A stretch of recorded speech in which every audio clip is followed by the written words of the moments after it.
Hey, this is Chris, and this is my attic fish room at my summer house. So, a little bit bizarre, but kind of cool. So, let me just show you what we have here. This is a series of 5 gallon and 3.5 gallon buckets. The 3.5 gallon buckets are actually a little bit better, I think, than the 5 gallon buckets simply because they're a little wider. I'm running a linear piston pump from Gemco with a manifold, and each one of these buckets has a sponge filter in it.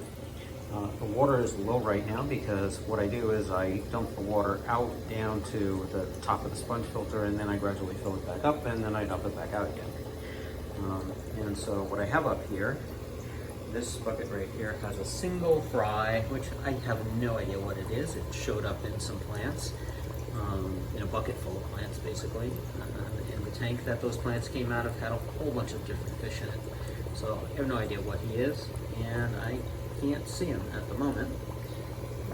Over here I have a female half-beak. You can see her on the surface there.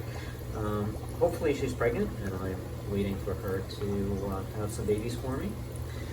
That bucket right there is currently empty.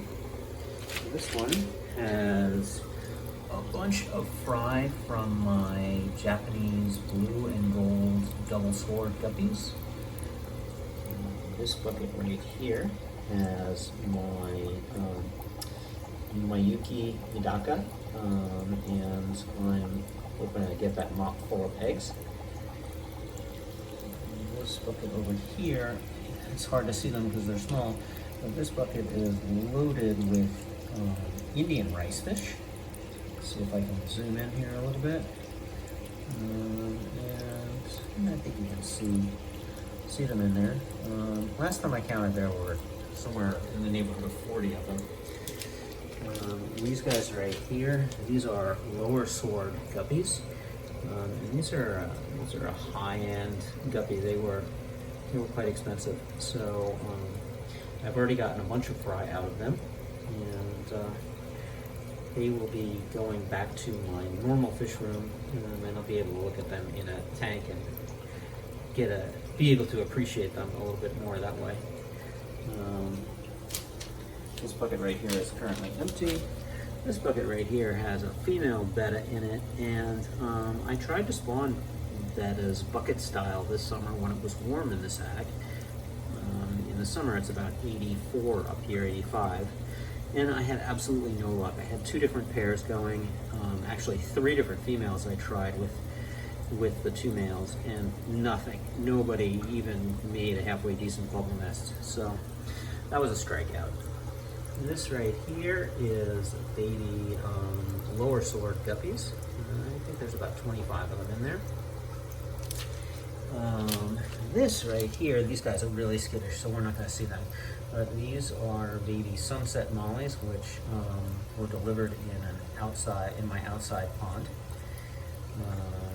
We'll skip over these guys for a second and go right here. This is one of my male bettas, and let's see, he's in the bubbles, so you can't see him very well right now. He's actually very, very dark with some bright blue patches, really kind of cool looking, but I was not successful spawning him this summer. And in this bucket right here, we have something a little bit different.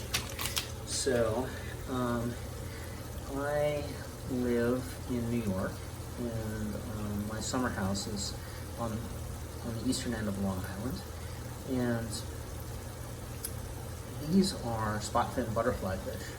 And so what happens is these were spawned in the Caribbean or in the Bahamas, somewhere around there, and their eggs traveled up the Gulf Stream, and their larvae settled on the south shore of Long Island. So I just came from Shinnecock Inlet, where I caught these guys, and they will be going home to my reef tank on Wednesday. So it's Monday right now. They'll get a feed of baby brine shrimp in the morning. They'll get a water change. They'll get a feed of baby brine shrimp on Wednesday morning, and maybe another water change, and then they will be bagged up and they'll be in my reef tank by Wednesday night.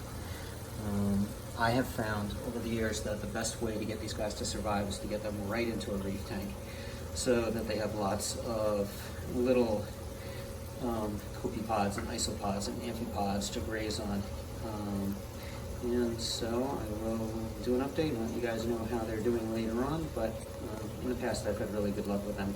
I just lost a four-eyed butterfly fish that I had for 5 years, and I lost that fish during a power outage. So once you get them settled in, they do really well, and the spot fins are really pretty easy to get settled in, especially when they're this big.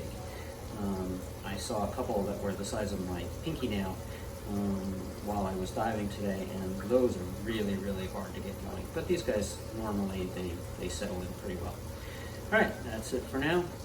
Thanks for watching, and be safe. Bye.